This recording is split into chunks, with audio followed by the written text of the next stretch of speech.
You're listening to a random unnamed fantasy football podcast, and here's your hosts, Corey, Shebass Stump, and Justin, aka the NFL We Junkie. should just take a poll right now. If you're in a league, this is a hypothetical situation. Either that or we actually are in this league. And the first place guy from last season gets to change the last place guy from last season's team name.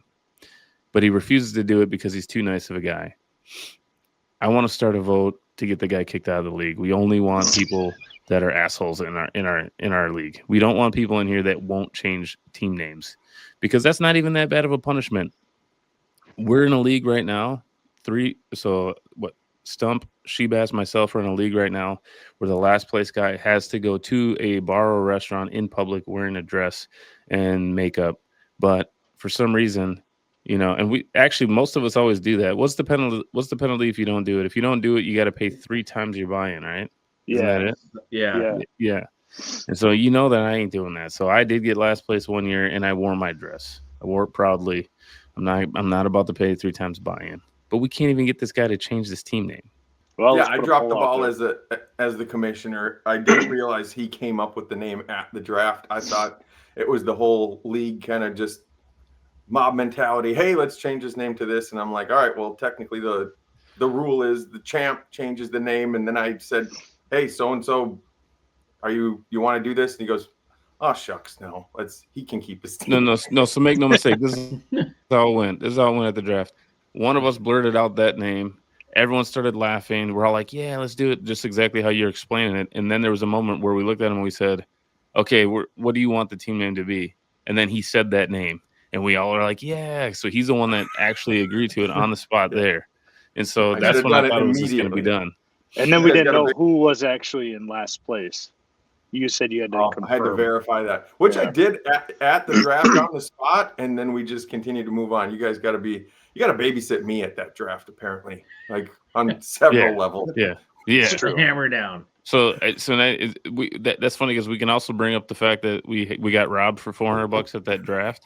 But then we can go on to the second part of that. Whereas, and I didn't even mention this to Justin for a reason. So I went onto my DraftKings to load it up with cash for the year. And I looked in the last game, the last team that I built like last year, like towards the end of the season, I actually won exactly $400 on DraftKings. And I was so freaking excited. And I was like, oh my gosh, I just won $400. And I started texting all my friends and I had you in there. And I was like, this number is not a good number to bring up to Justin that I just won. Not at this moment, yeah. And I deleted the whole text because I was like, I'm not going to tell Justin he lost $400. Also, I just had $400 that I didn't know I had in my DraftKings account. But I ended up getting burned with that anyways because I tried to set 3 lineups and they were like $15 lineups. And I accidentally put the lineups in like a bunch of times a piece. And I burned like $230 of that $400 that weekend. Just on like a crappy lineup. Like I built like a terrible lineup. And then I entered it like 8 times or something like that. And then I built like 2 more lineups. And I entered one of them like a couple times. And then the one lineup that won $25, I only had entered once. So were you drinking? No, this is just me being an idiot. Boy. I was like, it didn't work. Man. It didn't work. And I just wasted money. But so at that point, I almost texted you. And I almost said I got robbed for $400 also by DraftKings. Of course, it crossed my mind when you were talking about that 3 times buy-in or wear a dress. I would have much rather worn a dress. Dude, I tell you what, I wore a dress out to the bar. Was it last year? And I was getting free drinks. Right. And it was fun. It was great. Dude, the funniest part about that is that I walked around the whole entire place saying, "Hey, my boy, Shebass lost the fantasy league. You see how sexy he is over there? Why don't you buy him a drink?" And I didn't think anyone would do it, and these dudes started doing it. So he started getting drinks sent to him. Like on our way out, it started getting. But there was like another table that was right next to us that bought me a drink too. Dude, he had the okay, this is worth it. He had the tightest dress on though. I actually had to squeeze it on him. He's like, "Help me get this on." I had to like rip it down his body. He's like, "I'm returning this shit after." Just a little baby bulge in the front. Dude, and then when we walked in there, Biggie's waiting for me to go in front of him, and then he slaps me in the butt. I was like, man. So that's the punishment in that league. If you get last place, you get treated like a friggin' $2 whore. It's perfect. I think that Ace and Gary might like that punishment more. Let's never put that up. Let's never put that in ours. He's like, I'm gonna draft like shit this year. The way it's going right now, the champ might be changing their team name next year. He's gonna pay for it. He's gonna pay for it. Let's make a vow right now. If any of the three of us win it, we already know what the team name is gonna be.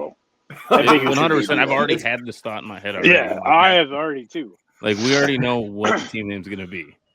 Oh wow, yeah, that'll be fun. And they just take it. They just smile. Yeah, this is fun. This is a good time. They're like, what if we make it less ambiguous? All right. Well, we should probably get into some game previews, man. Saturday, we got to get this out here today, so the copious amount of fans that we have know exactly who they should put in their starting lineups for these games this weekend. I actually like when the Vikings don't play at noon. I hate when the Vikings play when everyone else plays. I'm actually looking forward to the 8:30 game next weekend. Oh, yeah, are you really? Like that too. Yeah, man. I want to watch the game separate from the other games. I suppose 100%. I'm up, so no matter what, I'll be ready to watch it. But yeah, I don't like it over there in Europe. No, I think it's rough on the guys. I always feel like the teams are at a disadvantage because they had to freaking go over there and all that. But isn't it weird that we have two back-to-back? Yeah, well, they did that last year, I think, with Jacksonville. I think that was the first team they did it with. Jacksonville stayed in London, though, for 2 games in a row, I think. Oh, was it London? When we're in Ireland and then London, right? Yep. Yeah.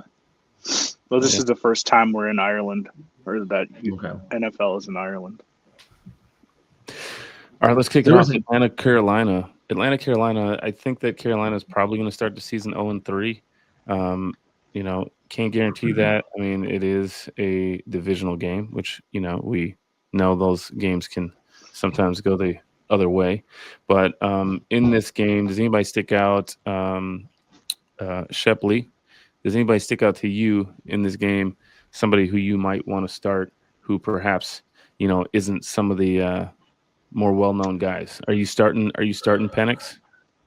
Does Penix link matter to you? Yeah. Well, I'm only starting him just because we can do 2 quarterbacks in our league. Otherwise, if I had, he always explains the Superflex league like it's something new that no one's ever done.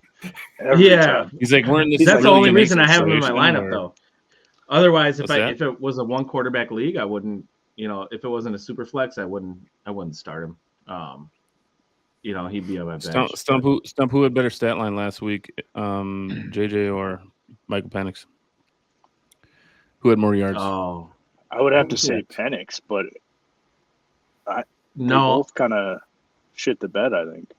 Yeah, it wasn't. JJ actually had 20 more yards than Penix, but I brought this up last week that if you ask anyone on NFL or ESPN, JJ is trash and Penix is the next up and coming superstar.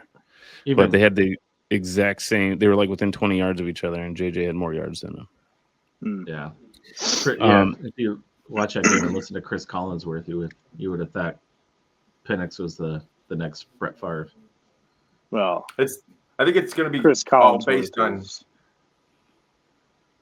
I was going to say it seems like it's going to be based on game script. It seems that way with Atlanta. They showed what they really want to do last week against the Vikings, and they want to run the ball and just have Penix pass when necessary. And you can definitely run the ball on Carolina. So I don't think that it's going to be a big stat line for Penix at all. But big game for Bijan. Yeah, big game for Bijan. If you're in a deep league, definitely play Algier because he's probably going to fall for 3 yards into the end zone, maybe even up to twice in this game, I think. No. On the Carolina side of the ball, we know that Tet's the real deal. He's the man. I'm a little bit upset because in my guillotine league, I actually forgot to bid on him last week. I would have liked to have him, but on the flip side of that, at least I still have $1,000 going into the next week on that one. Anyone else in Carolina that you would play, Stump? Yeah, I mean, a low end tight end. I think Jatavian Sanders has been getting some love. I think he had 9 targets last week. Just so you know, if you're dealing with some of the tight end injuries, grab a guy off the wire to fill in. I think Jatavian Sanders would be a good option. Well, Justin pointed out last week that Bryce Young was in catch-up mode, and so that's why he had such a good stat line, over 300 yards or whatever. I think they're always going to be in catch-up mode. So I wonder if Bryce Young is going to be that sneaky QB2 that everyone should grab, or potentially bye-week flyer if he's out there, because I think in most 1 QB leagues he should be out there. Might be a nice pickup there. Do that and remind yourself on game day when you see his crappy stats in the first half that he usually he'll get his numbers in the second half. Mm-hmm. Yeah. So don't panic. Don't panic when he literally has 0 points, which is what I was doing. That's typically what I do with like the guys like Tua and those guys too. It's like I watch as they don't have much and then they blow up over time. Green Bay, Cleveland. It's looking like Cleveland's going to be 0-3 going into the season as well. At some point, you're going to have to start Shadur Sanders if you're running the show over there, don't you think? Just think these guys are going to have to put him in at some point here. I think so. I mean, not fantasy-wise, obviously, but from a pure team standpoint, I mean, rolling with Joe Flacco in starting the season 0-3, not ideal. I really do like Joe Flacco. I'm a Flacco fan. I think that he is a backup quarterback, and I have no clue how he's starting for that team right now. I think on the Green Bay side of the ball, I think that we're going to see another big, like Josh Jacobs game, big run game. But what do you guys think about that as far as do you think that the Packers will be able to run the ball against the Browns, Stump? I think that the Browns have a pretty stout run defense, but, you pound it in there enough, you'll get the job done. Nice. No, I got to sprinkle in innuendo. That's a lot of pressure. I think some of the things that you have to worry about there is I know that Tucker Kraft got injured this week, and he was their main pass catcher.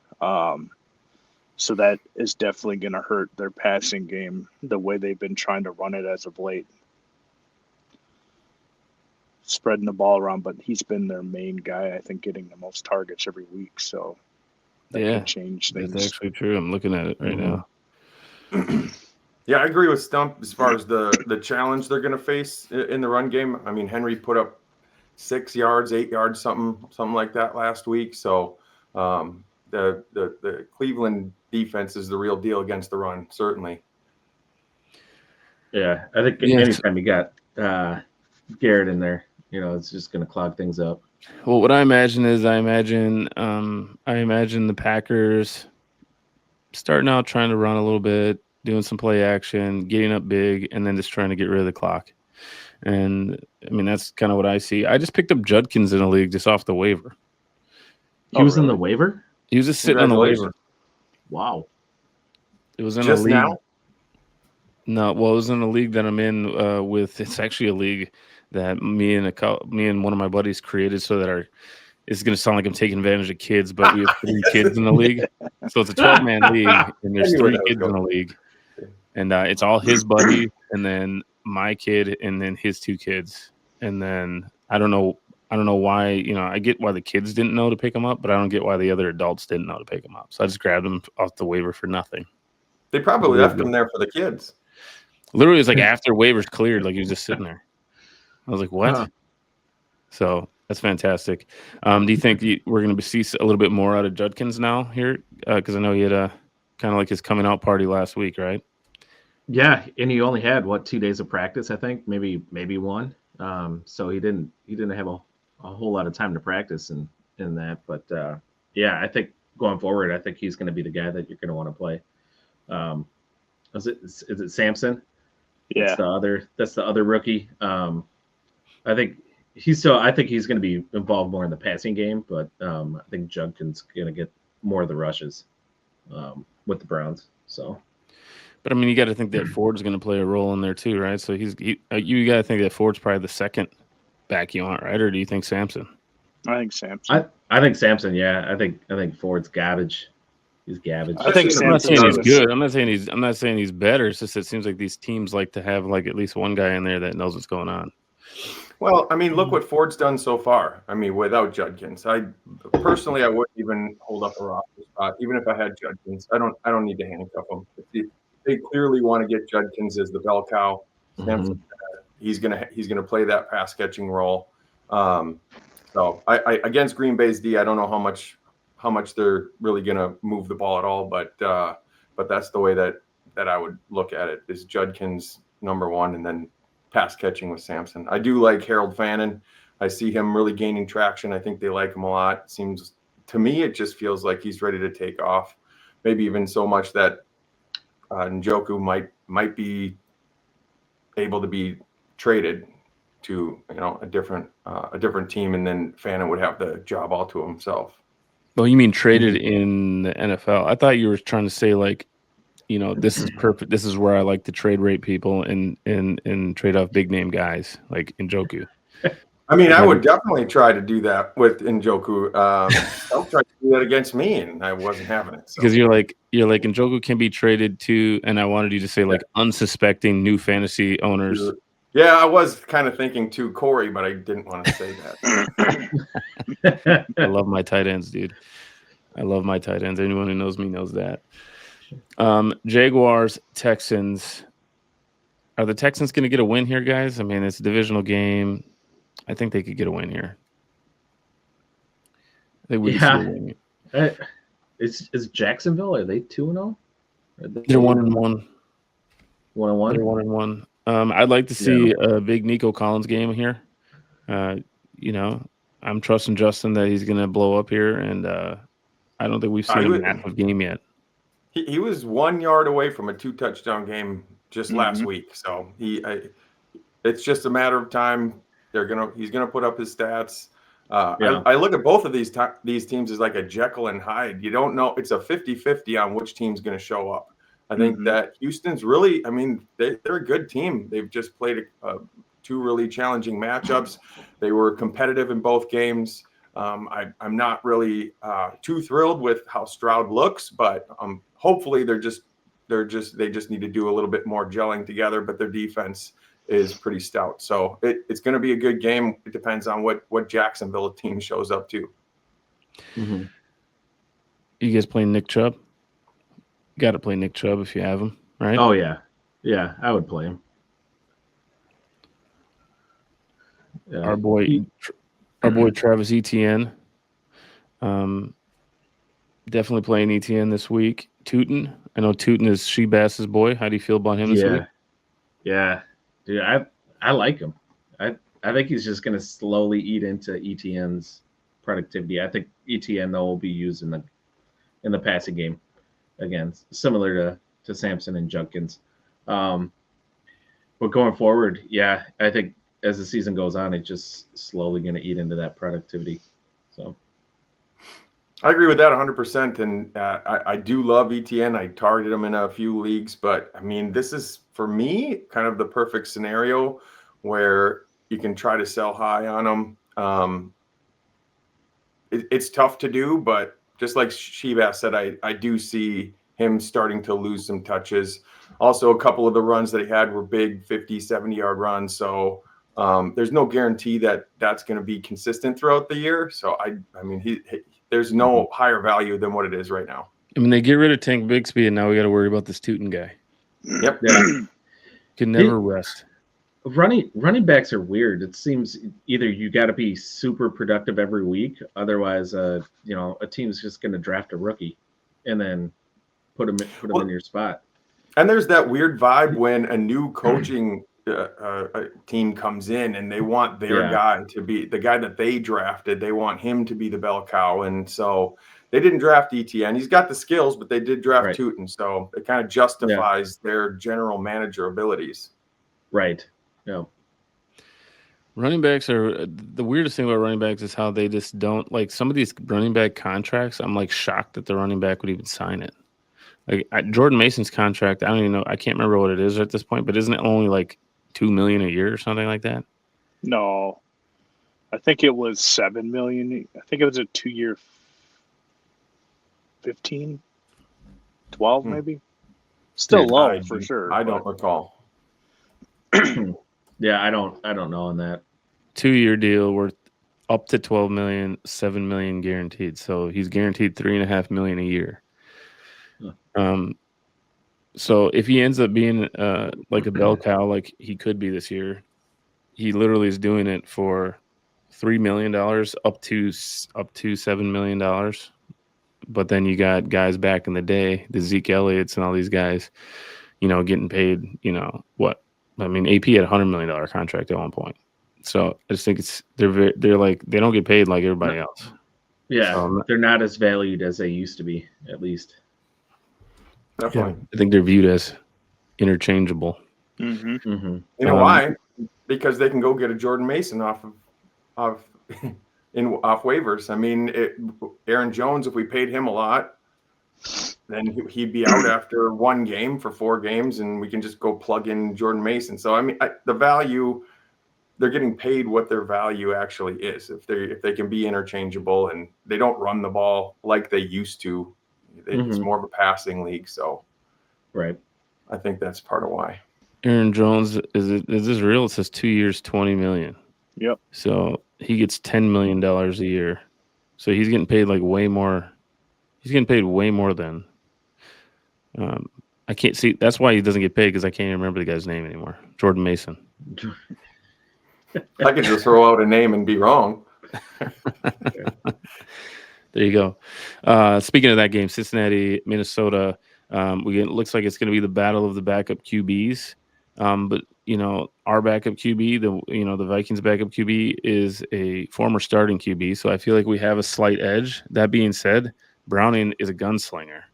So when you're looking at these Cincinnati wide receivers, Justin, do you think that we're going to have any issues at all with Jamar Chase? I think last week you and I had decided that Jamar Chase is still going to be good.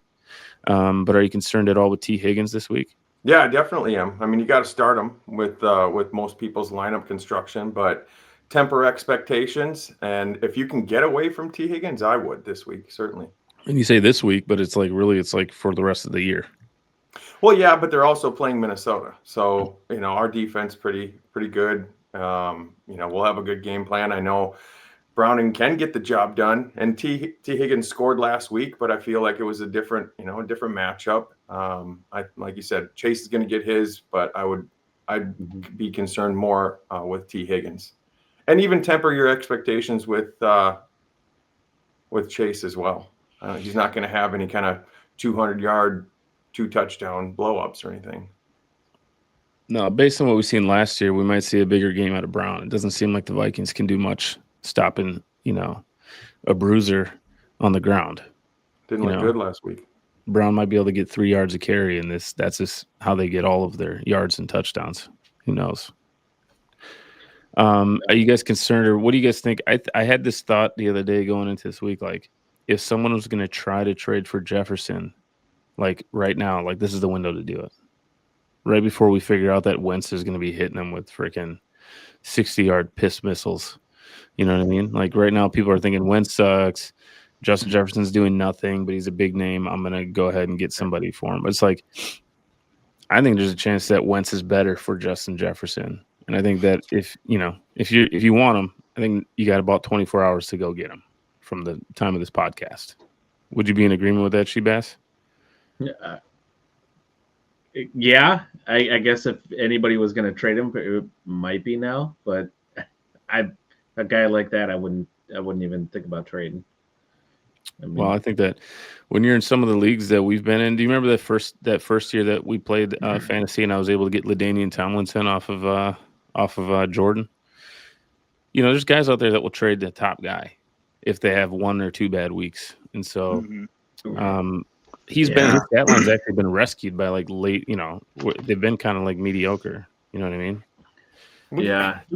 You got to be honest with your team. We all think our team is fantastic because we look at them through rose-colored glasses. But you can look at your team and say, "Yeah, I'm 0-2.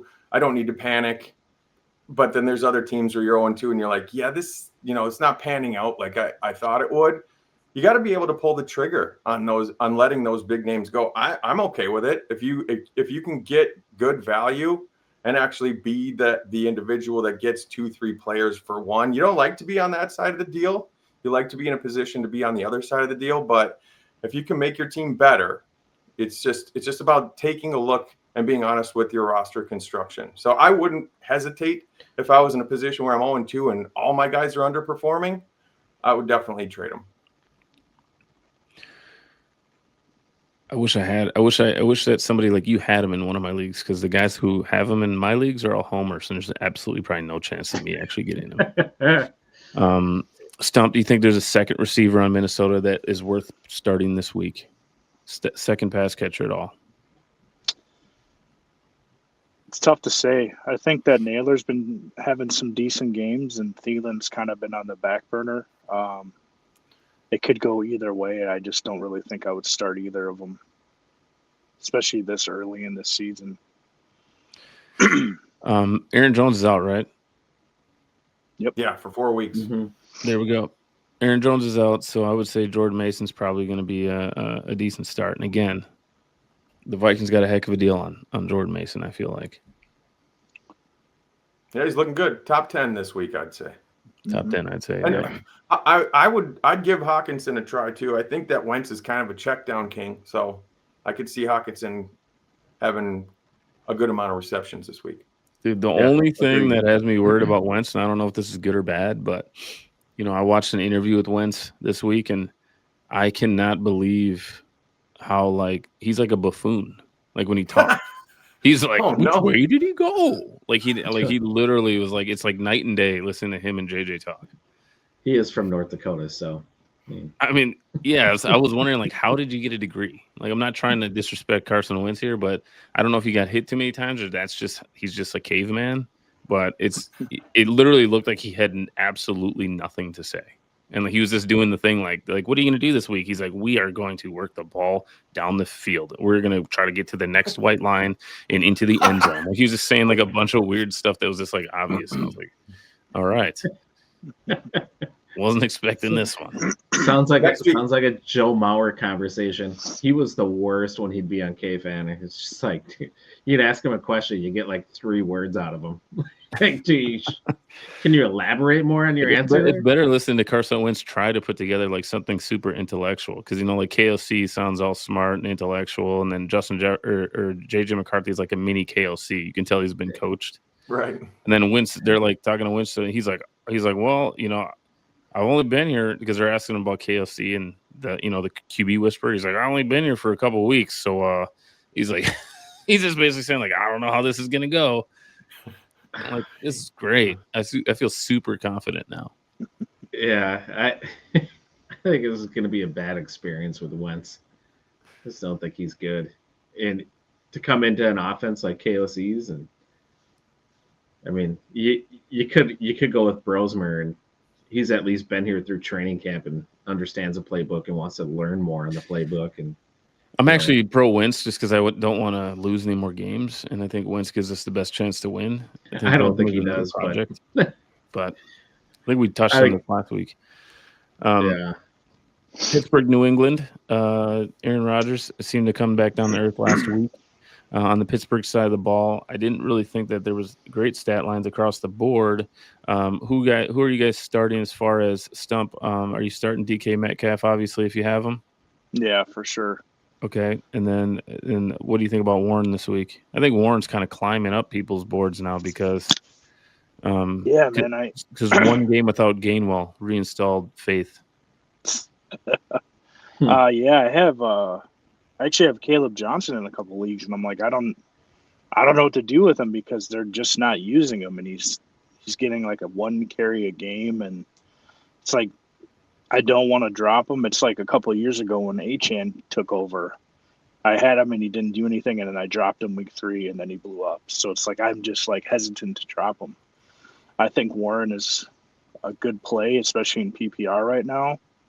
I'm not really sure what their plan is with Caleb at this point. I feel like, a lot of people think he's droppable.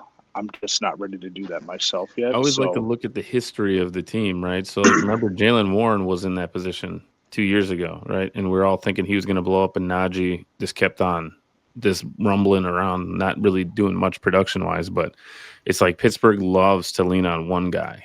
It seems like they love to, like, have a bell call back. Yeah. So unless something happens to Jalen Warren, I think that you might be cooked. Personally, I mean, it's easy to say that because the history with Pittsburgh, but they've got a totally different offensive coordinator, and Arthur Smith tends to like to spread the ball around. Don't say his name on this podcast. Okay, my apologies. That one. Now I'm refer to him as the OC, for which we don't speak of. That's what I want you to call him. I'll have to write that down. I'm going to really. That's a long name. Yeah, but Jalen Warren is getting these opportunities because he's getting high praise from his teammates, from his coaches, because he's performing well. He plays well in pass protection. He can catch the ball. He's good in the running situations as well. So I think he's gaining these opportunities.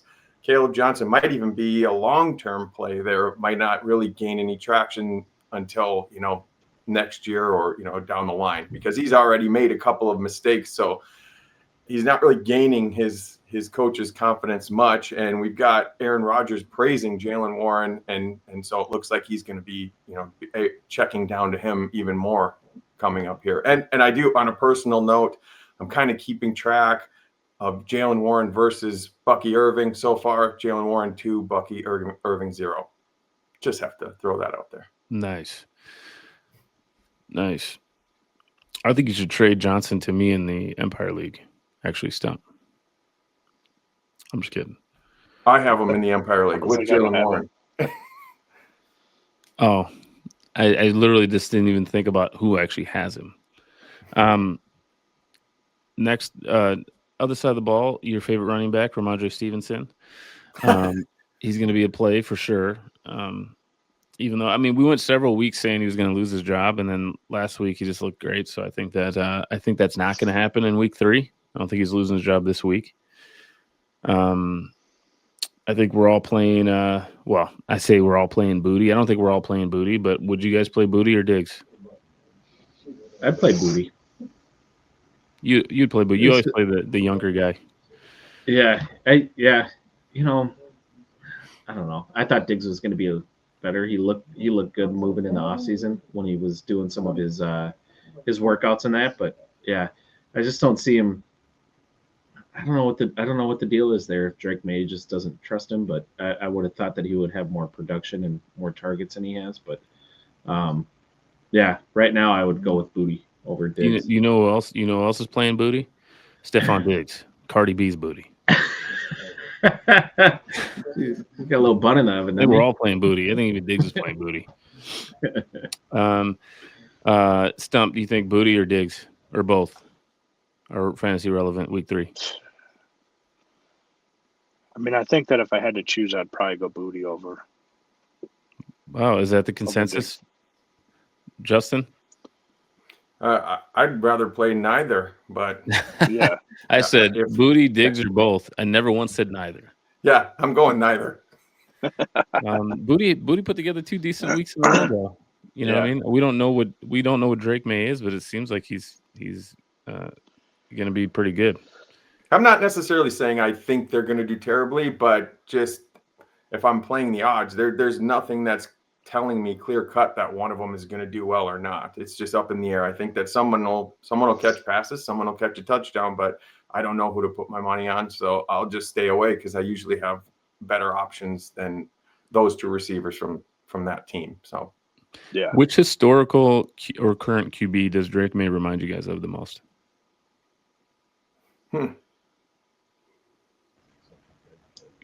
Because I have my answer locked in already. Do you? Okay, so who do you think he reminds you of? I want one of you guys to answer first. Well, we don't want to answer first. We want to see what I think he reminds me of Phillip Rivers. Oh, really? Yeah. Okay. He runs way more than Phillip Rivers. Yeah. Phillip Rivers He has runs bionic legs. but just his swag and the way really it's just like when you see like the post-game interviews and stuff and the way he talks and everything, he just reminds me of Phillip Rivers. Man, He's dude, gonna have like 15 kids. Yeah, I'll have 15 kids with one woman. Yeah, which is unbelievable. Back in the day, though, Tyreek has 15 kids too, with like 10 women. Back in the day, nothing was better than a Jay Cutler and Phillip Rivers game when it was Denver and the Chargers. Oh my god, dude, those two going on. Oh, dude, and they talking all that trash, dude. Jay Cutler just ran his helmet across his eyes like this. Looking like he had a cigarette hanging out of his mouth the whole game. Cutler. Yeah, smoking Jay. God, those are great. But, yeah, that was. And remember back when he played for the Broncos, dude. Then they were division rivals back then. That was awesome. Yeah, that was the one matchup I always look forward to. So we were all thinking that you meant his game style, but you meant his press conferences. I don't know. I just know that's what I was trying to think of. He literally just reminds me of Phillip Rivers. I don't know. I'm like Ryan Fitzpatrick. Ryan Fitzpatrick makes me mad throughout the years because the one year that I owned TJ Houshmandzadeh and he was the backup for Carson Palmer, and Palmer went down with that elbow, and then Fitzpatrick just couldn't throw a football, and he just sucked. And then every other year that he was a backup, he became the starter and was actually a stud. And so it's like, but the one year that I got his number one wideout, he can't throw a football. Yeah, I recall that. So I'll always think of him that way. Yeah. Moving on to the Rams in Philadelphia, I think that Philly is going to get serve their first loss. I think that Rams are just like the greatest spoiler team on earth. They just like to come in and be like, who are you going to get today? We're not going to tell you until we get out there, and then they're going to end up winning. There's going to be a lot of fantasy relevance in this game, obviously. We already know who we're starting on the Rams side of the ball, right? We're definitely starting Puka Nacua. And we're definitely starting I would say we're probably starting Devontae Adams. You know, they have a decent run game, so we're starting those guys. Mm-hmm. Is there anybody on the Rams who is a sneaky start for you guys week 3? I don't think so. Same. God. No sneaky starts? Mm-mm. Yeah. No, both of these teams are really gritty, so it might be it might end up being, you know, a fight for yards and a fight for points, kind of like the Kansas City game last week. There wasn't a lot of fantasy relevance from either team last week.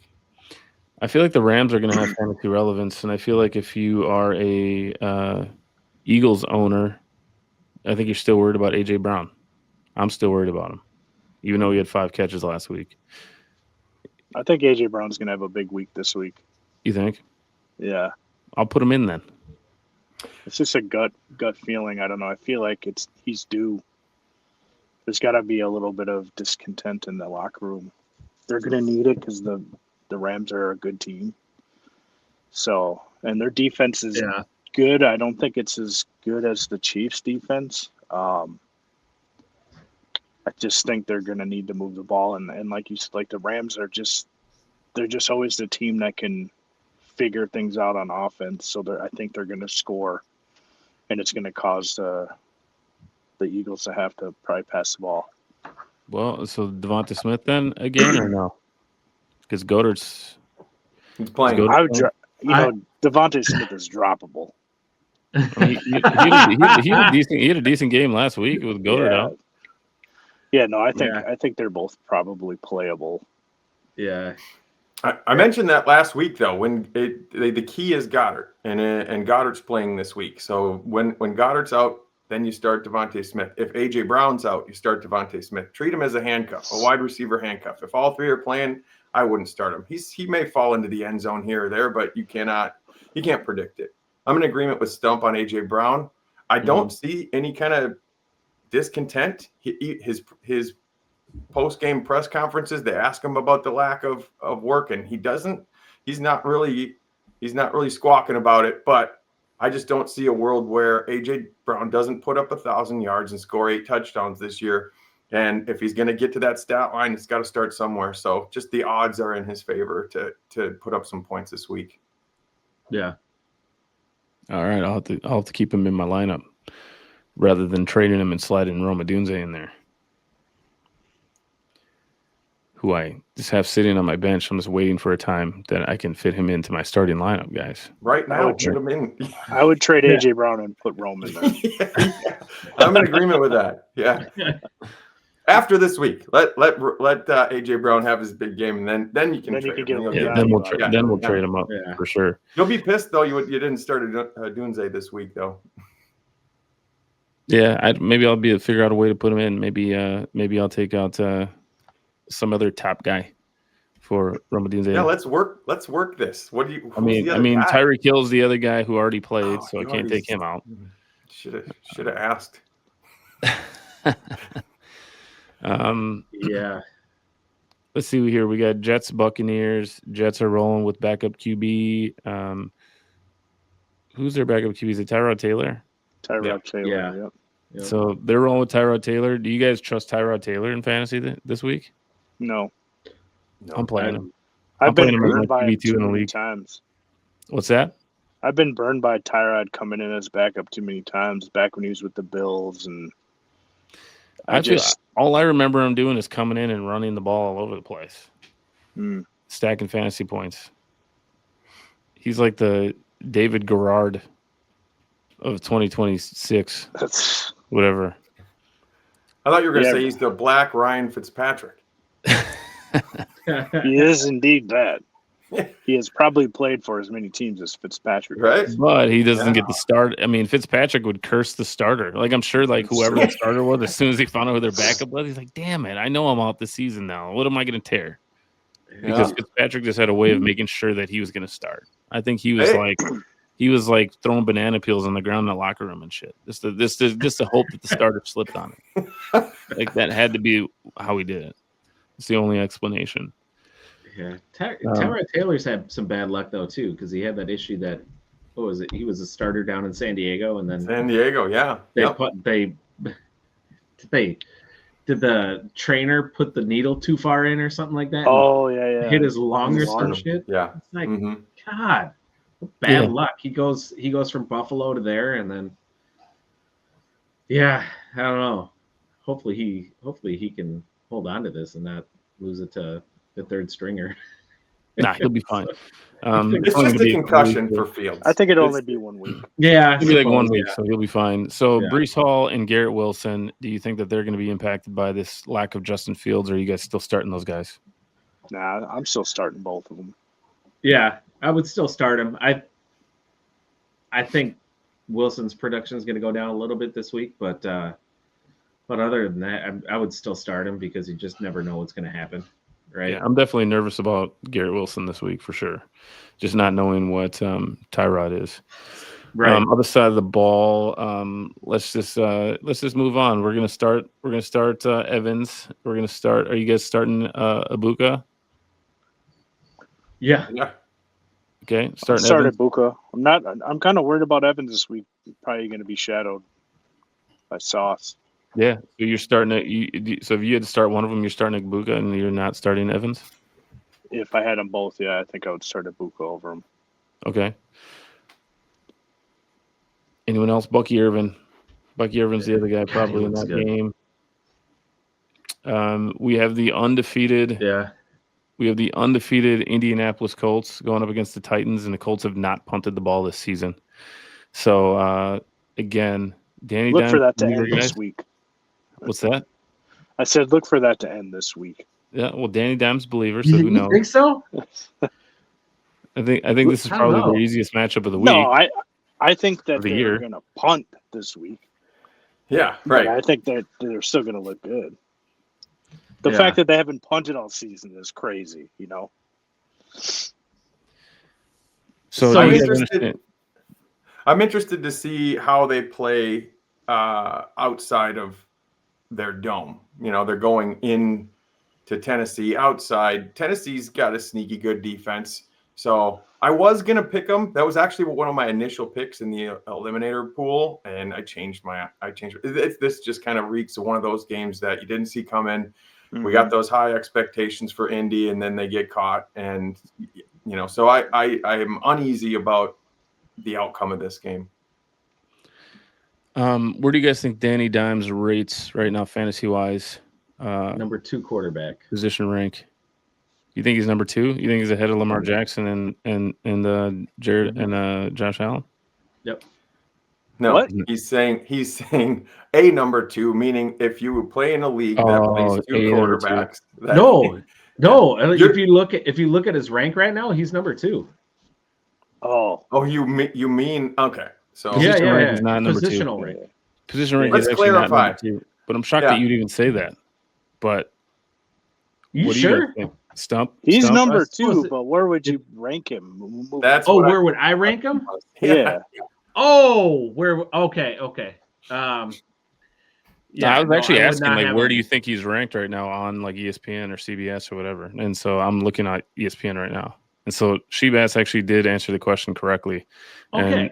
And he's ranked number 3 behind Lamar Jackson, Josh Allen. Okay. Positional rank wise. I suppose it depends on the league that you're in, though, because depending on what the points are. Because I'm in another league and he's 2 right now. Yeah. So Danny Dimes is tearing it up. He's ahead of Patrick Mahomes, and Justin Herbert's still ranked pretty high as well. Drake May's actually top 10. He's 8. We're only going 2-week sample size here, guys. But I feel I just feel like I just know everything about fantasy because I really liked him this year, and I actually have him in one league. I actually threw him in my starting lineup. I have one share of Danny Dimes, and I didn't even start him. I still haven't started him yet in that league. So, is it one of those leagues where you can play 2 quarterbacks? Yeah, one of those leagues. If it was, he would be in. Dude, I love those leagues. We're playing. We're definitely gonna be playing Michael Pittman Jr. if you're me because I love that guy. Are you guys playing Warren? Is your where do you think he ranks tight end wise? Are you asking like how does he rank in rankings or what are his stats? I need to know what I'm answering. So Tyler, I guess what I'm asking is, are you guys playing Tyler Warren this week? Yes. If you have him, absolutely. Yeah. Mm-hmm. Absolutely. Do you think he's a tight end 1? You think he's what we all think we think for the rest of the season he's going to be who we thought he was? Yeah, I do. Top 6, top 5.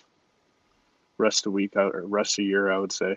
Okay. I wouldn't mind. I mean, I'm a Danny Dimes fan, but I wouldn't mind if he would stop kind of vulturing those 1-yard touchdowns. I don't see that happening every game. So I don't know if his stat line is going to stay in that top 2 or 3, but at some point, as Jonathan Taylor owners would like a couple of those. Yeah. Tyler Warren right now 5th best tight end in fantasy according to ESPN. You guys would be shocked at who's ahead of him. You guys know who the number 1 tight end in fantasy is through 2 weeks? Dalton Kincaid. No, yeah. Because his week 3 points are on there. Yeah, he has do they 3 factor weeks that of in stats. already? Yeah, they put those on there already. Oh, that makes sense. That makes sense. He looked good on Thursday night, though. I actually made a lineup decision on him.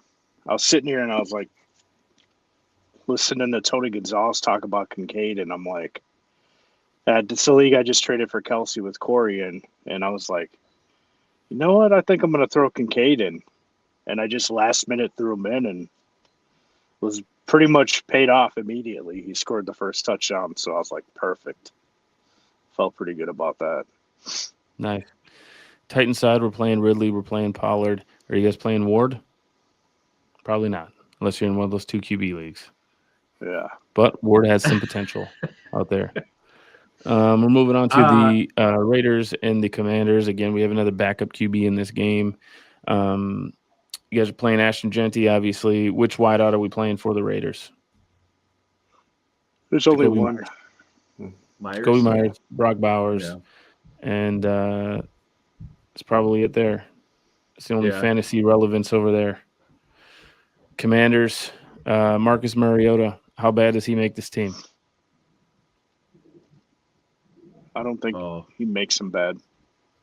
No? You don't think he does? I think he'll be serviceable. He's got a lot of weapons. So don't you think this might help out like Deebo Samuel? Like these guys that get the short yardage and the carries and all that stuff. And I think it might actually hurt Scary Terry. Don't you think? I think it might. I think the thing that's going to help Deebo out is the fact that Eckler went down. I think that he's going to get some more run in the backfield, kind of like he used to in San Francisco. Just just in some passing downs and stuff like that. I think that was Eckler's main role. Was very good at pass protection, passes out of the backfield. I think that he's going to take some of that, and I don't think that it's going to be so much the rookie that gets in there and gets that work. Justin, how do you think the absence of Daniels affects the Commanders fantasy wise, the other Commanders players outside of the QB position? Yeah, I'm in agreement on the McLaurin situation. I'm a little concerned. He's really had issues with being serviceable as a passer in the past. We'll see how creative Cliff Kingsbury can get with his game plan. I also do think that Debo could get some more. I don't know if he's going to get more run necessarily, but some motion and catch passes out of the backfield, because I don't think out of the 3 backs they currently have, any of them are really above average in that regard. Most of them are between the tackle type guys, so they're going to need somebody to catch the ball out of the backfield like Eckler did. So I do think Debo's definitely a start. Okay, I think that's I think I got, is that the other guy I got in the league with where I'm tempted to pull him out for Rome Odunze? I can't remember. I do have Eckler in my flex in one league, and I remember, or not Eckler, Debo, and I remember being like on the fence, like should I start him with Jaden Daniels being out and having other guys that I could insert in there. If you're looking for, I mean, I'm going to throw my opinion in there. If it is Debo versus Odunze, I mean, you got Odunze playing Dallas this week, and Dallas is that's gangbusters for any pass catchers, I think. So, I mean, personally, I just said I think Debo's a start, but if you're comparing those two, I'd go Odunze before Debo, just with the uncertainty of Washington. We're all speculating. We don't have anything to go on from previous history with Mariota and this offense, but Odunze and basically the Dallas defense screams, fantasy points. And if Caleb Williams has 200 yards passing, Odunze will have like 150 yards receiving. It's accurate. Yeah. That's what we love about him. Broncos Chargers. This seems like one of those low scoring games. I don't know how you guys feel about this. And of course, it's a divisional matchup. Would you guys agree that, Broncos have good defense? Chargers are going to try to pound the rock. I don't know. It seems like it might be one of those low scoring games. Broncos side of the ball, we're probably starting Dobbins. Which wideout would you be starting Stump for the Broncos? Sutton, obviously. Yeah, Sutton didn't get a lot of targets last week, though. I think you got to give him another chance, but Franklin looked pretty good last week, and they kind of swapped roles almost. I don't know if they were just keying in on guarding Sutton and double teaming him, and it just kind of played out that way. I think that you got to stay with Sutton for now, for sure. I think that he'll probably have an okay game. What about Mims? I'm just kidding. Damn it, Corey, quit with the Mims shit. I really wanted him to blow up because I picked him on. I drafted him in the Empire League. Remember? Yeah, I remember. Yeah, I remember. I was like, ooh, I'm drafting Mims in like the 3rd round. Yeah, the rookie draft. Like, what? Meanwhile, me and Justin are texting. I'm like, why did he grab Mims? Yeah, what the hell is this guy doing? I go, damn him for grabbing Mason. So good on you for that. But then he really screwed it up with Mims. I'm like the only guy that looks for like the people who are like 30-year guys instead of the rookies. Other side of the ball, we're playing Hampton. Is anybody starting Najee Harris, do you think? I would. Is anybody in it? Probably the. I don't want to play either one of them right now. But like given the draft capital of Hampton, like I grabbed him in the second, which is weird because who was talking? This is a massive leg, and it's weird because Harbaugh's more of a rush guy. Yeah, what's even weirder is he's a former quarterback who only likes to pound the rock. It really makes no sense. But he doesn't pound the rock. You know what it is? It's this year they've literally been passing so much. Yeah. Herbert's like the 4th QB right now, fantasy relevant QB position rank wise. But I don't know. I mean, so are you big on the receivers then over there, especially playing Denver? No. So let's just not start anyone from this game. If we can avoid this game, Herbert. I think this is going to be a good lad game. I think that he runs from the slot a lot and their cornerback over there, I can't remember his name right now.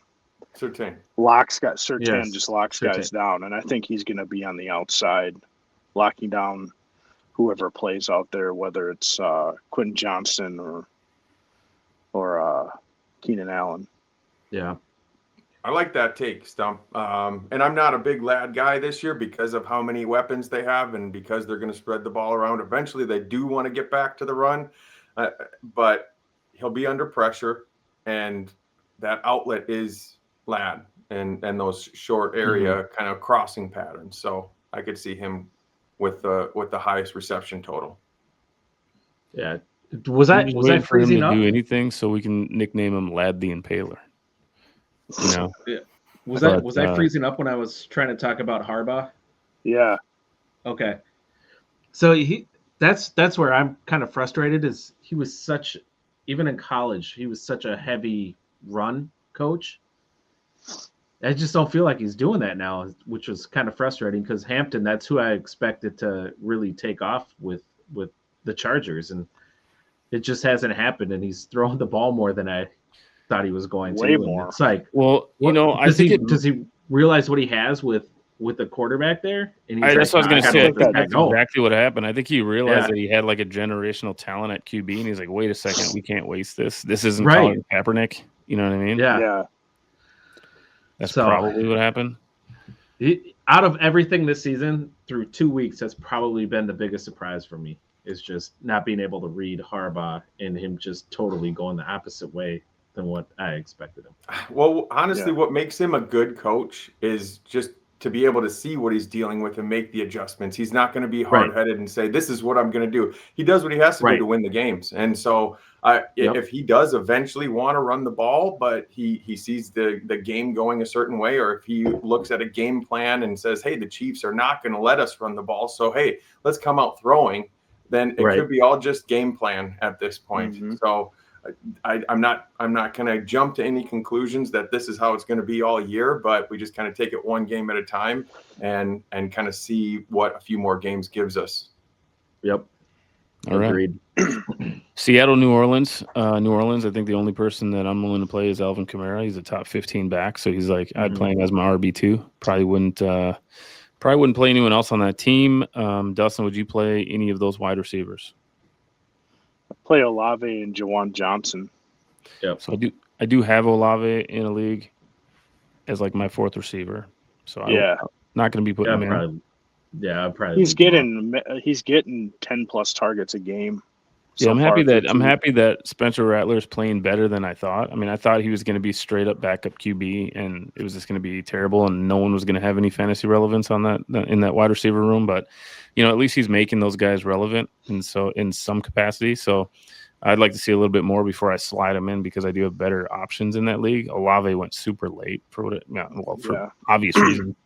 So I don't actually have to put him in. On the Seattle side of the ball. We already know that they have a QB, which I was expecting Sam Darnold to return to his old form. And unfortunately, we let him go, and he actually is a good NFL quarterback. So there is that. But JSN is looking like he's shaping up to be kind of a superstar. I'd agree. Yep. So we're going to go ahead and we're going to play him, and then we're going to probably sit Charbonnet down on our bench, and we're going to play Kenneth Walker. Yeah, that's a good idea considering he's not playing. Yeah, Charbonnet's out this week. Well, hey, if Charbonnet is out this week, that's why I said that, because I'm the expert and I knew that. So I think even if he wasn't out, I think that the way the week looked last week, I mean, Kenneth Walker just looked way more explosive than he did. So as a guy who owns the pair in multiple leagues, my plan was to play Walker, and I also played Walker last week in both of them. So that was gutsy last week, Stump. I'll tell you that, because he did not look sharp in week one. I guess the best thing for me for that it's week 3 is because we have so many circumstances where each week presented a completely different result for so many players. So week 3 is going to show, all right, which one is more the trend? Is it going to be Walker looking great or Walker looking like crap? I am definitely on Team Walker because he's going to get 100% of the workload. And agreed. He looked fantastic last week. So I'm really excited about it and not having to worry about Charbonnet getting 10 carries. So I'm definitely excited to see what happens in this game. This is around the time, like 10 years ago when we made a trade. Justin and I made a trade where I gave him Fred Jackson and he gave me Marshawn Lynch. And Marshawn Lynch had done nothing through like 3 weeks. And then it ended up being like 2010 or whatever, where he just was like beast mode. I think it was 2009. So it was a lot longer than 10 years ago. But yeah, that was beast mode year. So you really don't know this early on how it's going to shake out. But if you were to own the pair, and especially this week with Charbonnet being out, Kenneth Walker could absolutely go off. I mean, would you consider trading the pair just so you don't even have to deal with it? No. I mean, if we got good return. The value, yeah. Yeah, right. I mean, but unlikely for me at least. I just am such a believer in Kenneth Walker that I'm probably just going to go down with it. I think that because Justin is such a believer in Charbonnet and you're such a believer in Kenneth Walker, I think you guys should fist fight, actually. I just to clarify, I'm a believer in Charbonnet because Walker gets hurt. Walker is the clear better talent, and I love having Walker and Charbonnet, but these weeks are what I live for. When one of them is out, the other one's going off. So whether it's Walker out, then it's Charbonnet's go, and vice versa. But it usually happens where Walker's the one hurt and Charbonnet's the one who plays more games. So you like Charbonnet because Kenneth Walker needs a Walker, like for half the season. Yes. Justin's one of those guys that likes to see guys get injured. I was gonna start with that. Hey, I'm not gonna. We used to say we don't want to see people get injured, but we're not. We're okay with them coming out with like a massive case of the shits right before the game, and they got to sit out. It's true. Yeah, I tried trading Stumpert for Charbonnet. He would. Yeah. He wouldn't. I even threw Jefferson in there, and he wouldn't trade him. It was mind-boggling. You didn't want Justin Jefferson? He's like he tried to give me Jefferson and Travion Henderson for Charbonnet straight up, and I was like, no deal. Yeah. I was like, I won't do this. I can't break up my hair. I was like, I had to push my mouth back up. The best scenario is to have both of them, but I even have Charbonnet in a couple leagues, and he's just like a little pot of gold sitting on my bench, and I'm okay with it. Yeah. I don't need to start him. Yeah. Well, speaking of pots of gold, the next game is going to be a pot of gold for fantasy owners. It's going to be Dallas, Chicago. Would you guys agree that is going to be a pot of gold for fantasy owners? Oh, yeah. Yeah. So, Javonte Williams, he had a really good game last week, really good game week 1. I know Justin didn't like him. Justin, are you finally on the Williams bandwagon or no? I'm not there yet. I mean, he looked good last week, and I've got my foot in my mouth after the first couple of weeks, and I'm okay with that. But I don't know. I've seen it before with Javonte, and I don't know if it's an endurance thing or if he's just injury prone or what. But I just don't. If I had him, I'd definitely be selling right now. But you did say that he was going to average 2 yards a carry, and he is averaging 4.5 yards a carry. Right. That is it. That is correct. We'll see what it is after 14 more weeks, but. We're all starting CeeDee Lamb. It looked like Ferguson's pretty much like their second pass catcher you want on the team, unfortunately. I was really, really hoping for George Pickens to be the guy, and he did have a decent week last week, but it just seems like Ferguson is doing a little bit better than I think advertised. I picked him up, I think, in the last round of a fantasy league or close to the last rounds as a tight end 2 that I only picked up because he was there, and I just wanted someone else to get screwed out of having a tight end. Because you know how I roll. Defensive drafting. So I picked him up, and he might end up being a guy that I put in now because he's actually pretty good. Anyone else on Dallas Stump that sticks out to you as someone you'd play? No, I think, just Pickens besides the 2 you named. I think I would play Pickens this week as well. Okay. But not CeeDee Lamb? He mentioned CD. CD's an obvious. He said Javonte and Ferguson. CeeDee Lamb. Oh, I just said Ferguson's the number 2 guy. And I think Yeah, so I mean, CeeDee Lamb is, he's the main guy. Talk about him. Caleb Williams, he's probably a start this week, right? Because of the, he's going to have to sling it if you have to start him. Which in a league that I have him in, I do have to start him. Unfortunately, I also do. But I don't feel bad about starting him this week. Would you guys start Caleb Williams or Danny Dimes this week? Caleb. All right. Even though Danny Dimes is the third best QB out there, I would go Danny Dimes, but that's just me. I'm leaning towards this game being a shootout, but there is a little bit of like hesitancy to me because somebody has to get up big in order for the other one to be in comeback mode. And I don't know which one is going to, because they both seem to be the team that is on the losing end or needing to kind of climb back into it. And I kind of imagine it being like, the Bears are up 1. Oh, the Cowboys are up 1, and then going back, and I imagine like that music that ding ding ding ding ding ding ding ding ding ding, and it's let's hope. Yeah. Maybe they'll script that first drive like they did against the Vikings, and then the Bears will get up, and then Dallas will have to be in comeback mode. Yeah. But do you think Caleb Williams will be willing to wear Dallas color fingernail polish? Because it's kind of boring. At least when he played the Vikings, he got to wear purple, which is probably one of his favorite colors. Is that actually a thing? Does he wear the opponent's colors? That's what they said he did during the Vikings game. I didn't verify it. Oh, that's weird. Yeah, that's what they said he did during the Vikings game. I think that's pretty cool. Maybe he'll put the Eagles colors on just to really piss off Dallas. Yeah, you could do that. We're all starting Rome Odunze if we got him. We're probably sliding him in. DJ Moore. Yeah. Is he a start I'm this starting week? him. Yeah. Okay. DJ Moore's a start, and then running back wise, you got to start Swift obviously as well if he's Swift is questionable. He may be a true game time decision. Ooh. Yeah. So in that case, I've thought about this. I feel like Monangai might be the guy that you would put in this place, but I don't even know. I don't know if I would play any running back if he wasn't in, unless I was desperate. And then you're just kind of throwing a dart because don't play a running back over there in Chicago then. Yeah, I don't think so. Is that a 3:00 game? Because it is. Yep.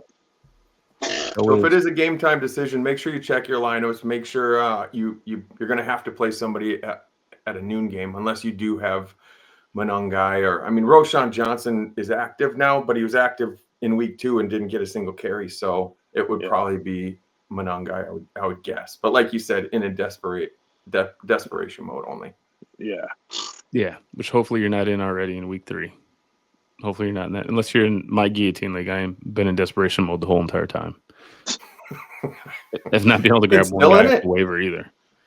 Because I don't even know how much to bid in guillotine. So, the week 1, I think the top guy was Josh Jacobs, and he went for like $350. And week 2, it's like Tet and these guys are going for like $250. And I was like, oh, I thought he was going to go for higher. So I don't know. The next game here is I know how Justin feels about the Cardinals, but it's Cardinals San Francisco, and I got to start all my Cardinals. You already know that. I got Kyler Murray. He's going to be a start. I got Marvin Harrison. Don't love it, but he's going to be a start, obviously. Got McBride. He's going to be starting, and I actually have James Conner, which I have to start too. Actually, in that league, I might actually have Jalen Warren that I could put in that league. I can't remember who I have, but I have somebody else that I could slide in there. But I've been starting Conner every week because I draft him as my RB2 in that league. So, are you guys starting Conner? Or are you guys kind of like Benson's taking his job and Conner's done? I'm starting Conner still.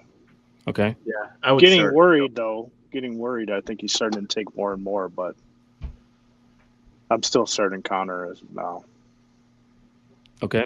Anyone else on the Cardinals that's worth noting that I did not reference?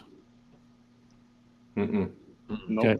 Moving on to the other side, McCaffrey. I'm really hoping the Cardinals take it easy on him. I hope that they, do, really Tackle really him carefully. hawk tackling. I hope that they see McCaffrey and they're like, all right, eyes to thighs, wrap and roll. They don't do anything else. They just tackle him. Just put flags on his hips and just.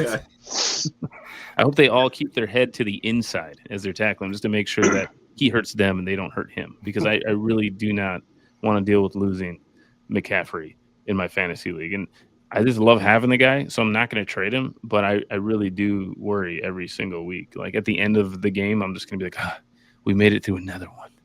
I get McCaffrey for one more week, and that's how I'm going to feel. What if that was the trash talking? A way to trash talk. Everybody wraps him up, and everybody's like, "Easy, bring him down, easy, bring him down, easy." It's just like, right. What are they talking about, man?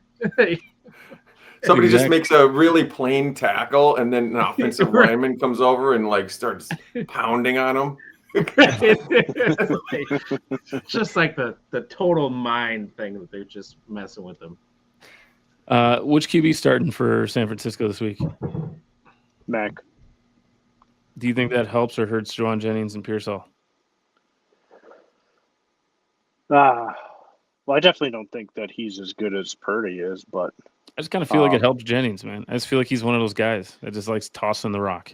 He's just like, I'm going to toss the rock to this guy because this is like he's the guy on Madden who chooses to play and knows who he's going to throw to before he even hikes the ball.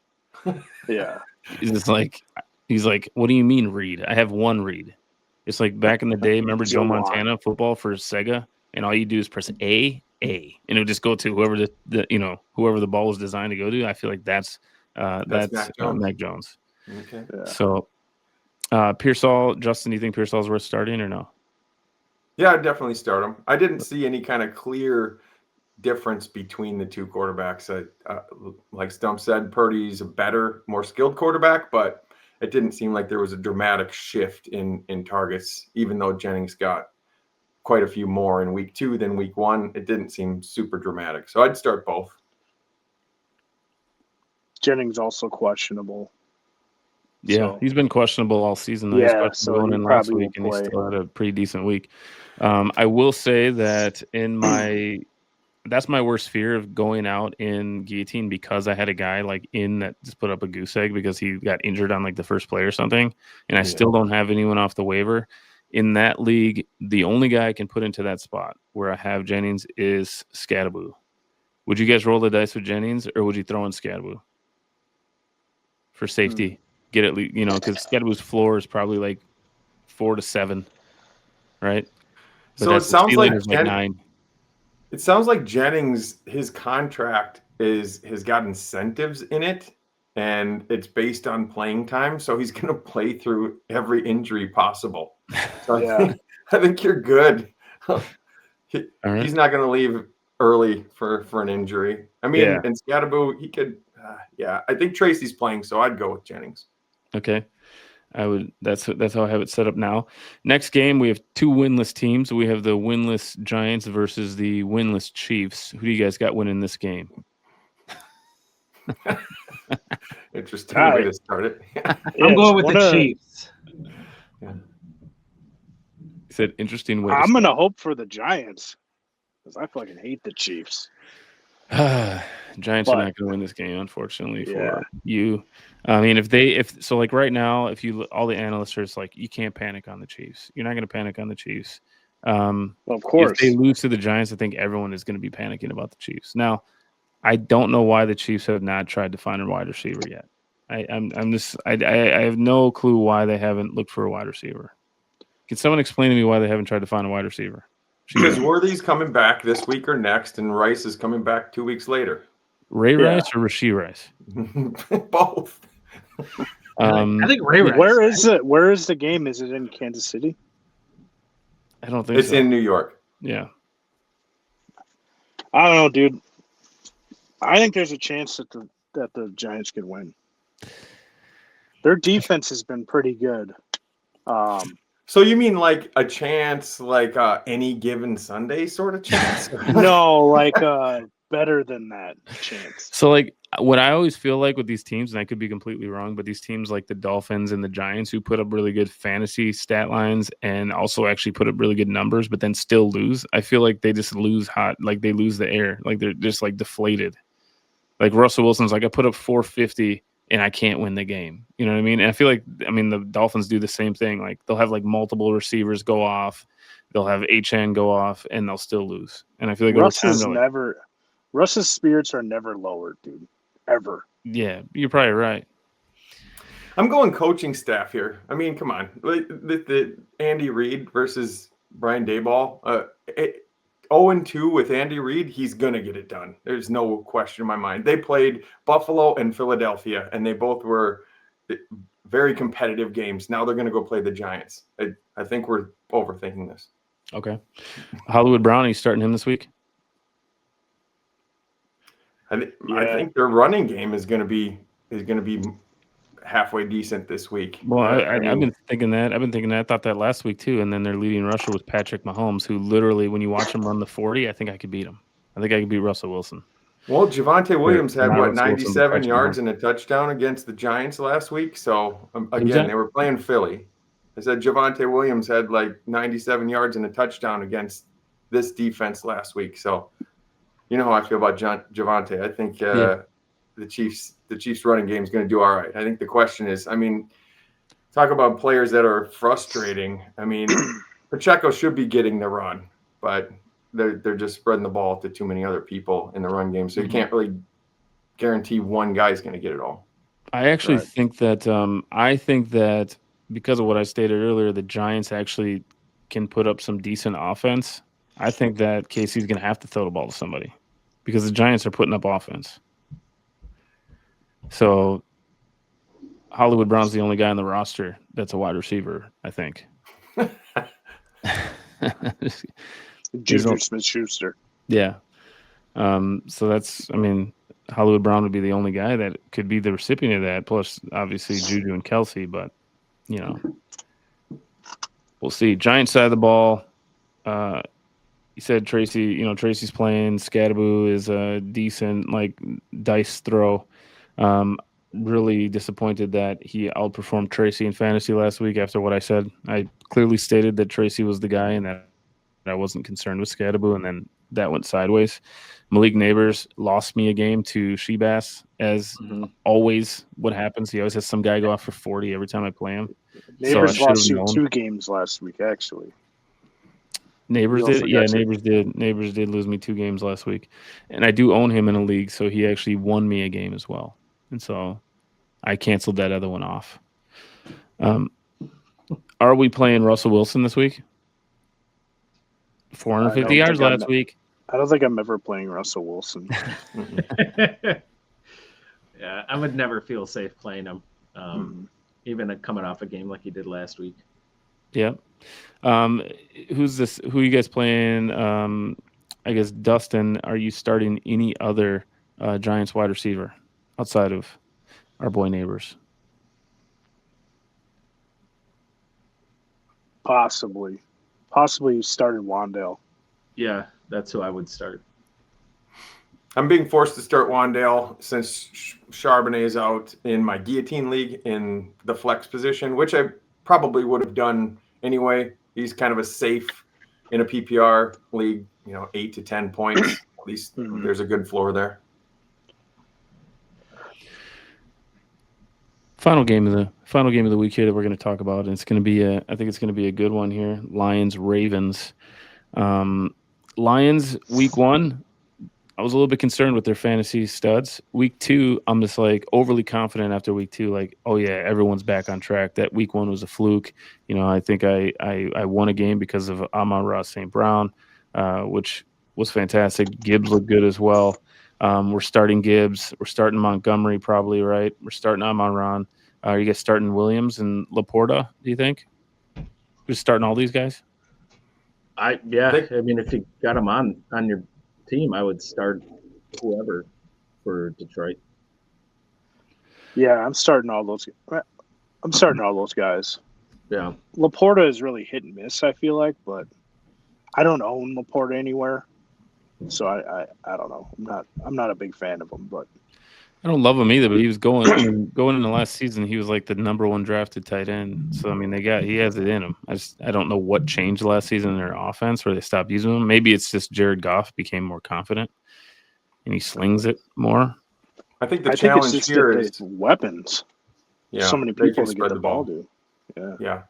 My only concern is they're playing outdoors in Baltimore. It didn't seem to be as much of a problem last year, but if you remember 2 years ago, there was a clear distinction on how Goff played at home or in a dome compared to outside. So he's going to be playing outdoors, and Baltimore's D is pretty stout. So that's the only concern. I don't think you can get away from these guys, but it's just something to consider. And we're talking about the trends and how there's a clear difference between week 1 and week 2, and week 3 is going to kind of be the telling tale of what direction these teams are going to go. This is kind of the exception to me, because if the Lions offense they underperform a little bit, I'm still not jumping off the bandwagon, because I know every game they play at home, they're going to be gangbusters.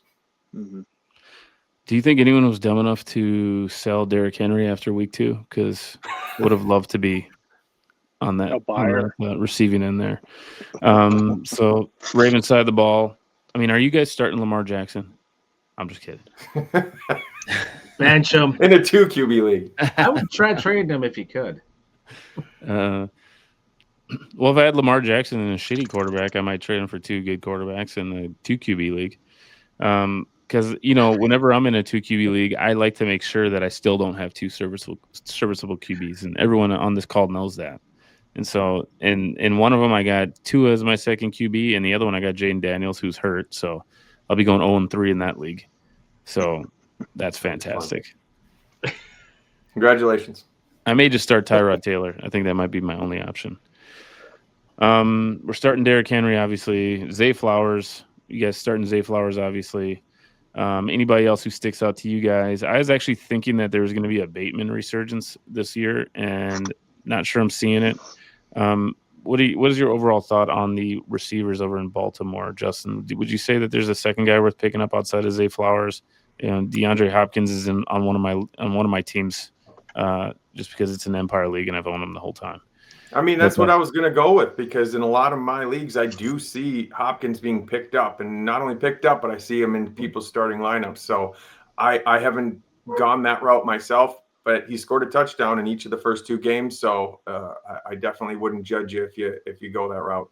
Yeah, I tried to trade him to Stump earlier. He didn't want him. He said he was too old. Then he's like, give me Kelsey, who's older. Yeah, I think Hopkins being there is taken away from Andrews getting touchdowns, getting them end zones. Yeah, I think he's been garbage. I don't think I'd play Andrews this week, especially if the other tight end's coming back. I avoided Andrews in every league. Likely? Yeah, likely. I avoided Andrews in every league because I had him last year, and Isaiah Likely completely cut into his production, and I just feel like he's on his way out. So I didn't even see him on draft boards. My brain wouldn't let me read his name even. I want nothing to do with Mark Andrews. I agree. I'm going to go a little deeper. I think that Lamar is kind of holding a grudge because he dropped that 2-point conversion in that playoff game last year. So he doesn't trust him. Lamar's just like, I still hate you over that. Yeah. And I'm not going to give your career is over, and I'm going to end it right now. That's my He's take. like, and then he just raised Hopkins from the dead. And he's like, this is my new guy now. I mean, look at what Hopkins' hands are. I mean, he's old, but he still has those hands. You know he ain't going to drop them. Yeah. Yeah. Although he did have one drop pass, I think it was last week, and I was shocked. I was like, what? Maybe it was week 1. All right. Well, hey, we're going to kick it back into week 3 the way we always do, giving out the best fantasy advice on the planet. Stump, it was good for you to join us this morning. You did cause the podcast to go 25 minutes over, which if it was just 3 of us, we would have probably kicked ass. We've been out of here. We'd be all eating scrambled eggs right now. That's okay, man. We're happy to have you on.